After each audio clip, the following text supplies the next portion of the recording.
Essa aqui então é a parte nova, né, sobre o Brand Equity aqui na nossa disciplina de gestão de marcas. E aí a gente tem aqui um levantamento dos principais autores que trabalham com o tema. A gente tem aqui algumas definições de Brand Equity, então, conjunto de associações e comportamento da parte de consumidores de uma marca, canais de vendas e corporação produtora que permitem ao produto conseguir maior volume ou maiores lucros que ele conseguiria sem a marca. Valor agregado ao produto pela marca, conjunto de ativos, obrigações ligados à marca, seu nome e logotipo, aquilo que acrescenta ou subtrai valor a um produto ou serviço para a empresa e seus clientes, valor associado a um produto pelas associações e percepções dos consumidores sobre uma determinada marca, fluxos de caixas incrementais atribuídos a produtos com marca com relação a fluxos de caixa que resultariam da venda de produtos sem marca, valor inerente a uma marca bem conhecida, ele contribui para a aceitação de novos produtos, alocação de espaço em prateleira, valor percebido, qualidade percebida, possibilidade para cobrar price premium e mesmo no valor de ativos no balanço de uma empresa. Incremento na utilidade percebida e no nível de atividade que uma marca confere a um produto.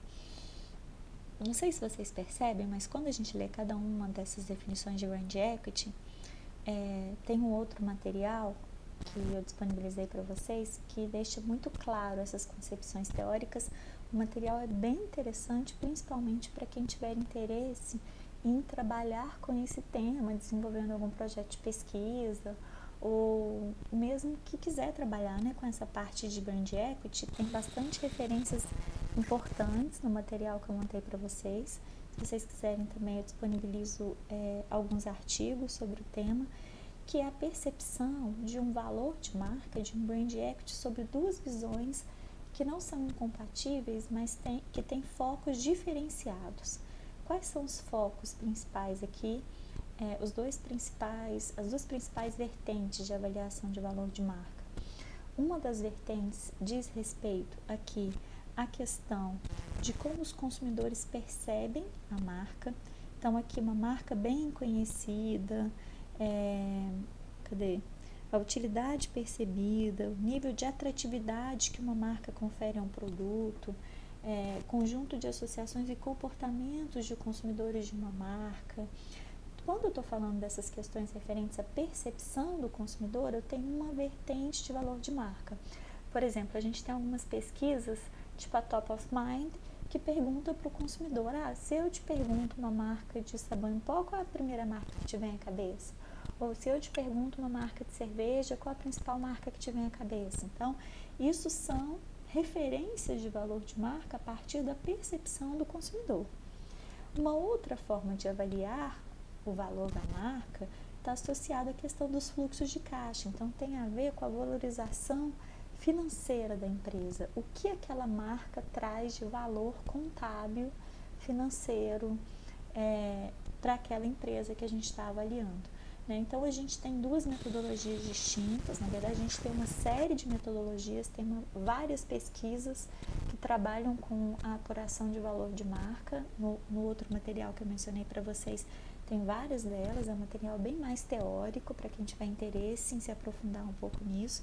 Mas, basicamente, são essas duas vertentes. Uma para o lado do reconhecimento do consumidor e uma outra para o lado dessa questão mais contábil, financeira, do valor da marca. Aqui a gente tem alguns conceitos, resumindo, né? O Brand Equity é tudo aquilo que uma marca possui de tangível e intangível e que contribui para o crescimento sustentado dos seus lucros. É a somatória dos valores e atributos das marcas que devem se transformar em lucros para os seus proprietários e acionistas. O que os trabalhos de Brand Equity fazem nada mais é do que a organização sistemática e avançada de muitos procedimentos tradicionais de avaliação e medição em torno da marca. E aí é interessante quando a gente pega trabalhos, né, institutos de pesquisa que trabalham com a apuração do valor de marca, eles têm metodologias bastante complexas para apurar esse valor de marca, fazem um trabalho interessante, principalmente quando eles vão calcular, por exemplo, valores de marcas globais, né? Tem sempre aquela pesquisa tem a pesquisa de marcas mais lembradas, mas internacionalmente tem a pesquisa de marcas mais valiosas, e isso requer uma metodologia bastante aprimorada para se conferir e estabelecer o valor das marcas. Uma nova ordem econômica considera que o valor da empresa é formado pela somatória de suas qualidades materiais e imateriais. Então, eu tenho o valor tangível, inclusive em termos de tudo que a empresa apresenta, de equipamento, de tudo mais, e tem a questão intangível, do qual a marca é um fator importante. Patentes, pessoas e sistemas de informação, listas de clientes, são exemplos de alguns intangíveis que possuem valor inquestionável enquanto propriedade de algumas empresas. Então, aqui, para além da questão física, eu tenho outras questões que são muito relevantes. Pessoas é um ótimo exemplo. Quando a gente trabalha um pouco com estratégia empresarial, uma das coisas que a gente pode discutir é justamente isso, quanto o capital humano é estratégico para as empresas, a ponto de levarem, por exemplo, a casos de espionagem empresarial,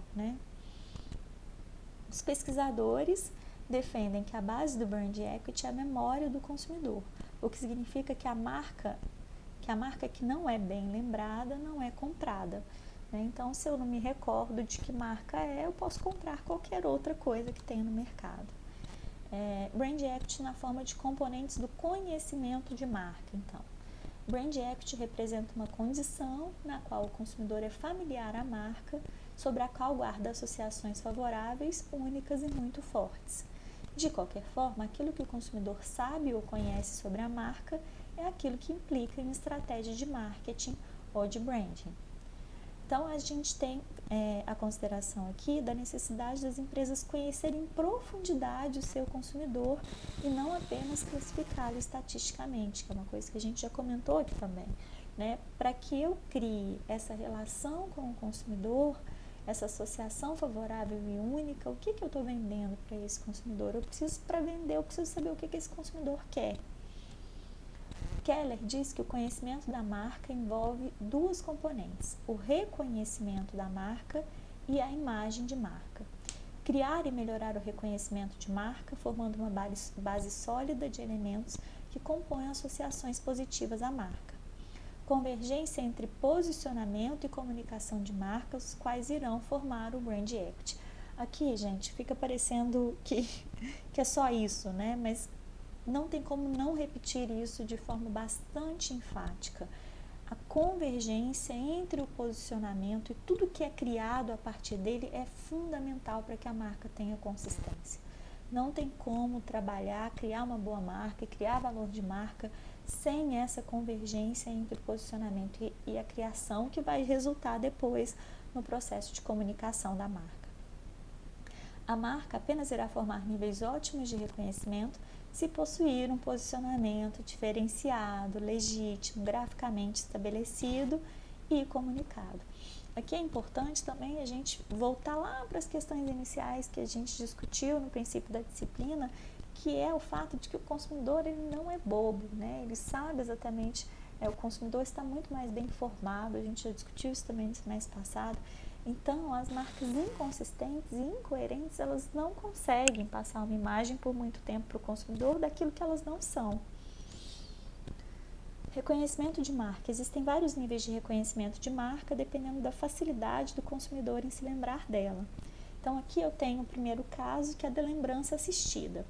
Nesse caso, as pessoas expostas à propaganda, boca a boca e ações promocionais conseguem se lembrar da marca apenas com algum tipo de gratificação. Atinge um baixo nível de reconhecimento espontâneo de marca, fato conhecido como aided recall. Por si só, é insuficiente para gerar a escolha constante do consumidor, já que ele é incapaz de formar uma imagem da marca sem que haja uma pista atraente sobre ela. Então, por exemplo, se vocês me perguntassem hoje, professora, qual é a marca de azeitona que você prefere? Eu não saberia dizer para vocês. Eu tenho uma marca que muitas vezes eu compro ela, mas eu não sei nem contar o nome da marca. Se vocês me apresentassem opções de marca aqui agora, com o layout da imagem de marca, eu saberia dizer para vocês qual é a que eu costumo comprar, mas eu não sei nem identificar, o que não me cria fidelidade. Provavelmente, se vocês me apresentassem 3 marcas que não fossem nenhuma das que eu estou acostumada a comprar, mas que talvez parecessem com a que eu compro, talvez eu diria para vocês que é alguma delas. Por quê? Porque eu não tenho esse reconhecimento fixado em mim, Eu não tenho esse processo de identificação tão aprofundado assim com uma marca de azeitona, por exemplo. Algo entre 40% e 70% das decisões de compra ocorrem no ponto de venda, o que demonstra que reconhecimento de uma marca apenas no momento da compra pode representar um efeito positivo na vida de muitas indústrias, principalmente naquelas que, por exemplo, as diferenças de imagem estejam concentradas nas vendas e distribuição, e não nos orçamentos de comunicação. Esse é um fator que privilegia a distribuição como elemento representativo do brand equity dessas marcas, né? Então, muitas vezes a questão da praça aqui é fundamental para que os consumidores tenham acesso a algumas marcas. Então, às vezes eu não crio um processo de identificação suficiente, mas a marca está lá disponível no espaço de prateleira atraente, e isso pode fazer toda a diferença. Aliás, esses dias eu conheci uma pessoa que trabalha com varejo, e aí ela estava colocando algumas questões sobre essa questão de prateleira, que eu achei muito interessante. Ela falando que eles conseguem mudar, assim, 40%, 50% às vezes da quantidade de um produto vendido no supermercado pela simples organização do produto na prateleira. E ela estava dando um exemplo de rações de animais em lojas, assim, de rações, ou mesmo em mercados, que ela falou que eles separavam antes por raça, e aí isso criava uma confusão, às vezes, as pessoas que iam comprar, e que agora a prioridade de organização lá onde ela trabalha, né, de rações de cachorro é por idade. Então, cachorros bebês, eu não entendo muito de cachorros, enfim, mas cachorros mais jovens, cachorros mais velhos, e aí dentro dessas idades tem a separação por raça, por porte, sei lá mais o que você separa, ração de cachorro, né? Mas é interessante para a gente pensar nisso. O segundo tipo é um alto nível de reconhecimento da marca. Então, os consumidores são capazes de se lembrar de uma marca com o mínimo de apoio e sedução, por meio de preço baixo, promoções, brindes, entre outros, atingindo oportunidades de consumo duradouro. Para muitos produtos e serviços, lembrança e associação de marca são fatores críticos de sucesso, sendo suficientes para causarem vendas e altos níveis de brand equity que se refletem na valorização dessas marcas. Então, marcas, né, por exemplo, de eletrodomésticos, esse tipo de coisa, é muito importante que esse consumidor tenha esse processo de reconhecimento de marca. Procedimento muito relevante, o conhecimento em profundidade dos consumidores das marcas concorrentes, visando descobrir suas reações, necessidades não correspondidas ou falhas no sistema de atendimento e comunicação, dentre outras. Por que isso aqui é importante, gente? Não sei se vocês lembram, mas lá no primeiro período a gente trabalhou a questão da segmentação por usuários e não usuários, né? Tanto não usuários da sua marca quanto não usuários do produto. Então, se eu consigo saber o que o usuário do meu concorrente pensa e no que ele não é atendido, eu consigo, às vezes, criar alternativas para atender esse público. A imagem de marca. Após alcançar o reconhecimento, os executivos devem semear um conjunto de associações positivas de marca na mente dos consumidores. Um projeto de posicionamento muito bem estruturado pode ser suficiente para formar as bases de uma imagem de marca que seja única, durável e muito resistente a investidas em geral desorganizadas dos concorrentes. Então aqui volta a questão novamente do posicionamento bem estruturado para dar base a uma imagem de marca que faça sentido. Uma maneira eficiente de descrever a construção de associações é classificá-las em 3 categorias. Então aqui como que o consumidor associa a minha marca? Por meio dos atributos, dos benefícios e das atitudes pelos quais eu me relaciono com esse consumidor. Então, o que são os atributos? Os atributos estão normalmente relacionados à performance de um produto, embora também se relacione a alguns serviços. Então, atributos relacionados ao produto são aqueles diretamente associados ao acabamento físico do bem. Por exemplo, eu compro um notebook porque esse notebook tem um processador que é bastante eficiente, porque ele tem 64 GB de memória, porque ele tem uma tela conversível, porque ele tem uma bateria de longa duração. Então, isso são atributos relacionados ao produto. Atributos não relacionados ao produto. incluem informações como o visual da embalagem, benefícios emocionais, características do consumidor e situações de uso. Então, se eu compro um produto da Apple, por exemplo, isso é muito mais do que relação com as características do produto. Eu posso até dizer que o produto é melhor do que os das outras marcas, mas vai ter um aspecto aqui, né, emocional. Quanto eu me sinto bem ao ter um computador ao ter um produto da Apple, ou a ter, sei lá, um computador que é Dell, né? O que me faz, como é que eu me sinto tendo um produto desse? Isso são atributos não relacionados ao produto, né? Então, às vezes quando eu vou presentear alguém, vou comprar um vinho, eu que não entendo muito de vinho, por exemplo, vou no supermercado. O que me faz escolher um vinho que eu acredite que é bom? Primeiro, provavelmente eu vou escolher um vinho que não seja muito barato, porque a associação do consumidor em relação à qualidade está muito relacionada a preço, né? E segundo, provavelmente eu vou escolher um vinho que tenha uma carinha mais arrumada, né? Uma embalagem, um rótulo interessante, com uma garrafa bonita. Então, isso vai fazer parte aí, né, dos atributos que não estão necessariamente relacionados ao produto, mas que podem influenciar a minha escolha. As pessoas não precisam de muito tempo para comparar opções, diferenciar, destacar, valorizar e comprar atributos. Determinadas decisões de compra não tomam mais que 3/4 de segundo para serem tomadas, em especial nos pontos de venda. Mesmo que os atributos não relacionados tenham pouco relevância com o produto, eles servem como pista importante para formar associações. Exemplo, a embalagem do notebook não foi para o lixo por conta da busca de informações importantes sobre o produto e sua correta instalação, algo que normalmente não se faria se a embalagem não tivesse um acabamento atraente e útil, né? Então, eu, por exemplo, eu gosto muito de vinho, então a gente compra vinhos até com uma certa frequência no site Evino. E aí eu acho muito interessante, porque o ideal é não guardar o vinho em pé, né? O ideal é guardar o vinho deitado, guardar o vinho no horizontal.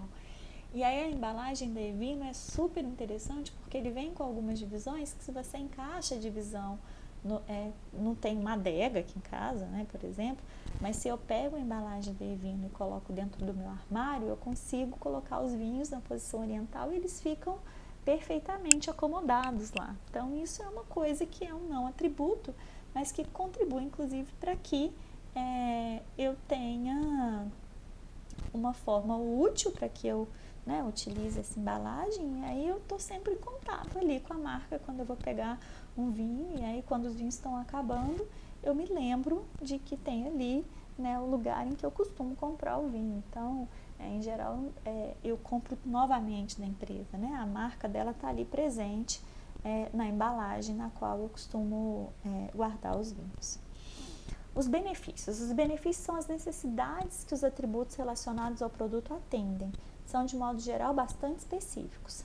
Por exemplo, a economia de combustível pode ser um fator altamente importante para alguns compradores de automóveis. Então, eu não quero gastar muito com combustível, eu vou procurar um carro que seja mais econômico. Qual o benefício que eu quero? Eu quero economia de combustível. Os benefícios, eles podem ser funcionais, eles podem ser experimentais e eles podem ser simbólicos. Os benefícios funcionais limitam-se aos elementos intrínsecos do produto, sendo normalmente relacionados a necessidades de baixa importância. Então, aqui eu vou comprar um airfryer, por exemplo, porque eu quero fazer frango frito sem sujar minha cozinha. Benefícios experimentais também estão relacionados aos funcionais, mas localizados um degrau acima de importância, já que se relacionam aos estímulos, sensações de prazer, por exemplo, em produtos que permitem experimentação, bebidas, sorvetes, cafés, poltronas de leitura e até mesmo celular como mídia, o que está além de sua função primordial. No exemplo de um carro, a minha preferência pode recair sobre entre duas marcas de igual preço, simplesmente porque eu já tive um modelo anterior daquela marca e me sentia bastante confortável na posição de dirigir, fato eventualmente mais importante que um pequeno brinde do revendedor, a maior potência do motor da outra marca e coisas assim. Então, nesse caso, eu já já tive uma experiência, né, anterior, e aí aquela experiência me causa uma sensação boa a ponto de me fazer escolher determinada marca. Os benefícios simbólicos, por fim, estão relacionados ao conceito de cada consumidor, possuindo elevado grau de importância, como a sua posição social, exclusividade, prestígio. Então, se eu compro, por exemplo, um carro que é um carro importado que poucas pessoas têm, será que eu quero só o luxo daquele carro importado? Ou será que o status é uma questão importante para que eu compre aquele carro? Né? Eu sempre me pergunto isso quando eu vejo, às vezes, algumas pessoas que compram carros tipo Cinquecento, né? Que é um carro caro, muito pequeno. E eu fico pensando, falo, gente, né, assim, por que uma pessoa compra um carro desse? Porque com esse dinheiro daria para comprar um carro, da minha concepção, nunca andei no Cinquecento, mas daria para comprar um carro mais confortável, por exemplo, maior. Né? Por que a pessoa compra? Talvez porque tem poucos carros desses, talvez pelo status, não sei. Enfim, provavelmente não é pelos benefícios funcionais do carro, pelo menos imagino que não. Eu tô falando, nunca andei em um, nunca dirigi um, enfim. Por fim, a gente tem as atitudes. As atitudes de marca são vistas por alguns pesquisadores como modelo no qual a soma das crenças mais notáveis que o consumidor possui sobre um produto ou serviço é multiplicada pela força da avaliação de cada um nessas crenças, como boa ou ruim. Exemplo, um refrigerante dietético é bom porque possui um sabor agradável e não tem calorias. Sua avaliação é de que o produto é realmente bom e irão sempre comprá-lo. Entretanto, se eles também forem adequadamente convencidos que refrigerante engorda de qualquer jeito ou que o adoçante pode causar câncer, eles irão julgar o produto ruim. Tão ruim que a sua avaliação será negativa, o que fará o produto ser evitado e até mal divulgado para outros consumidores do mesmo círculo de relações e interesses. Então, isso são atitudes que podem estar relacionadas, né, com um conjunto de crenças aí que é construída e multiplicada pelos consumidores. Então, eu, por exemplo, sou uma pessoa que não fumo e eu acredito severamente que cigarro faz mal à saúde e que cigarro mata, né? Os meus pais, no caso, têm experiência relacionada a isso, né? O meu pai, por exemplo, morreu de câncer de pulmão, minha mãe morreu de efizema pulmonar e os dois fumavam. Isso me leva à conclusão de que, de fato, cigarro faz mal à saúde. Eu sou uma pessoa que, quando eu conheço pessoas, né, eu tento convencê-las de que parar de fumar é uma coisa interessante. Então, isso tem a ver com as atitudes aqui em relação, né, a determinados produtos que me leva a ter uma crença e faz com que eu me torne multiplicadora dessa questão. Tanto pelo lado bom quanto pelo lado ruim, que é o que a gente está comentando aqui. Né? Eu sou uma pessoa, por exemplo, que quando eu gosto muito de um produto, de um serviço, ou né, de um serviço de um profissional, eu faço questão de recomendar. Isso causa um efeito multiplicador positivo, né, para aquelas pessoas das quais eu já comprei alguma coisa ou que já prestaram algum tipo de serviço para mim. Então, tem a ver com isso. É preciso que os responsáveis pelas marcas aprendam cada vez mais sobre o processo de compra dos seus consumidores e não apenas o seu comportamento de compra. E aí aqui, para a gente fechar, né, a gente tem a penúltima atividade, a segunda atividade dentro dessa proposta de depois da construção da marca, lembrando que a gente tem a avaliação dos concorrentes, a gente tem essas questões aqui referentes ao brand equity e, por fim, a gente tem a avaliação final do que vocês acharam do processo de construção de marca. Então, em relação à marca de vocês, quais são os principais atributos relacionados? Quais são os atributos não relacionados, informações como o visual da embalagem, benefícios emocionais, etc. Quais são os principais benefícios funcionais, experimentais e simbólicos? E quais são as principais crenças que poderiam reforçar uma atitude em relação à sua marca, como ela sendo boa ou ruim? Então, na verdade, a gente vai trabalhar os principais tópicos que a gente viu aqui, né, os atributos, os benefícios e as atitudes dos consumidores em relação às marcas. No caso, vocês, obviamente, vão fazer suposições aí do que seria cada uma dessas coisas em relação à marca de vocês.